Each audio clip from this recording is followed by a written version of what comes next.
Hi friends, welcome back to the Checkout Guy YouTube channel. In this video, I'll be showing how you can create a shipping protection block in your Shopify store. So you might have seen some Shopify stores uses similar kind of blocks to avoid shipping issues like loss or damage that it can happen to online stores. So I'll be explaining how you can create similar kind of blocks in your store too. So watch this video completely without skipping. A quick reminder that this kind of customization will be available only for the Shopify Plus members. Let's get started. Before going to the video, please make sure that you have subscribed to our channel for more Shopify tips. So for setting this up, I'm using Checkout Extension Ninja app.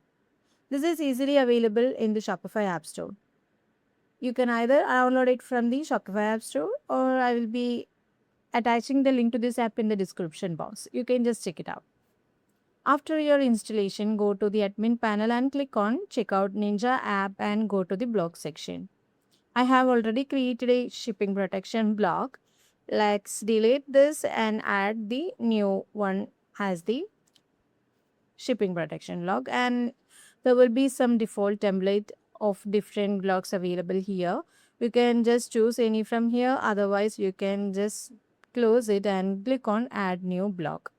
Now let's search for the shipping protection block. Now let's click on add to checkout.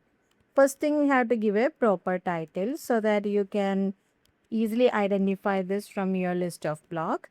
So I'm going with just shipping protection block. And if you have any conditional visibility, you can just enable this. So when it's enabled, the block will be available only when specific conditions are met. So there are multiple conditions showing up here. You can choose any if you want. Otherwise, you can just keep it disabled so that the block will be available always at the checkout page. So on clicking shipping protection, you can have some settings over here. First one is the content setting. You can either go with the default content or you can also customize the content. So even for the customized content, you can just have some header text. I'm just giving add insurance to your order, just price extra. Yeah, in the price, I'm just doing dynamically, like it's a dynamic a value. So I'm just giving $10 extra as the price. And the shipping protection title, let's go with the package protection. And production description also, we can have some 100% covers damage, loss or theft. And detailed information also we can give. I have added this. And if you need to show the lock icon, you can just enable this, otherwise you can disable this. I'm planning to give the lock icon, so I'm just enabling this. So you can just select the protection product from here. I'm just giving the this product as the protection product. So what happens is when we enable the shipping protection, this product will be available in the cart. So appearance settings also, you can just the default one or the customized appearance. So in customized appearance, you can have the customized icon URL or image size, icon size, layout, positions, all this how you can have. So I'm just going with the default appearance. And styling option also, you can just use the custom styling or the default one. There are uh, multiple settings over here showing like the container background, container border. It should be dotted one or the base border, or the radius, how it should look like, container padding, how the padding looks like, internal spacing of the container, and the spacing between the elements. You can have the element spacing. And if you need some color theme, you can have the base default one, or this one also have these kind of options we are giving. And the price text appearance also, you can just go with the drop down like this. So whatever you want to customize as a customization, you can go with here. Or the styling, if you need the default one, there will be a standard template available as with the default theme. So I'm giving with the default theme. So the setup is done. Let's save it.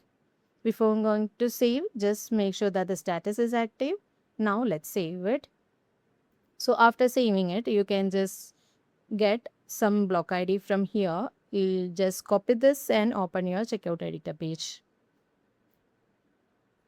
Now you can click on custom block and add this block to the checkout. You have to paste the block ID which you have copied earlier, right? So just paste here. So you can see that the block has been created here successfully. Now go to the app section and let's place this block to the right position. Let's move this to the shipping method. So that will be the appropriate place to have this. So you can see that the block has been created here. So let's save it. Now let's start this, or let's test this up in our online store. So let's land to checkout page. So in shipping method section, you can see the shipping protection block. So by enabling this, you can see the protection product has been added here. So that's how you can create a shipping protection block easily in your online store. So while you're waiting for, just grab the link from the description box and try this out in your online store. So if you find this video helpful, don't forget to subscribe to our channel, and also please do like, comment and share. Thanks for watching.